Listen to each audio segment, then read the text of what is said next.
میری تمام ناظرین سے گزارش ہے کہ میرے یوٹیوب چینل کو سبسکرائب کریں، لائک کریں، دوسروں تک شیئر بھی کریں تاکہ یہ ہر نئی آنے والی ویڈیو آپ تک بھی پہنچے اور بہت ساروں تک بھی ریگولر پہنچتی جائے۔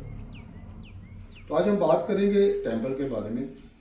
وہ ہیکل، وہ ٹیمپل جو سلیمان نبی نے تعمیر کی تھی، وہ پہلی ہیکل کہلاتی ہے۔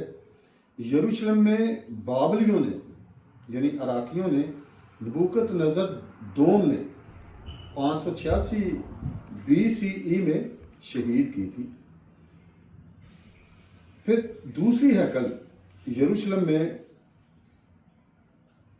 70 CE میں رومی جنرل تیتس نے پہلی جنگ جو یہودیوں اور رومیوں میں لڑی گئی اس کے دوران شہید کی، اس کی دیواریں بھی شہید کر دی گئی، بلکہ ہیکل کو آگ لگا دی گئی۔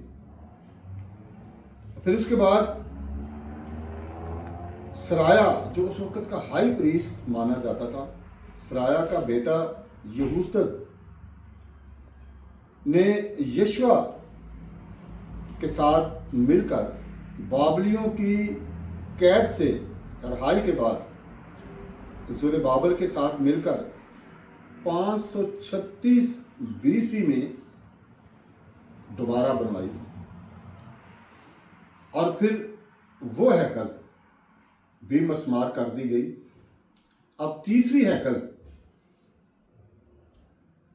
بننے کی تیاری میں ہے، اور وہ دن آئے گا کہ ہم سب اس کو دیکھیں گے اور اس سے ہمارا خدا بھی خوش ہوگا۔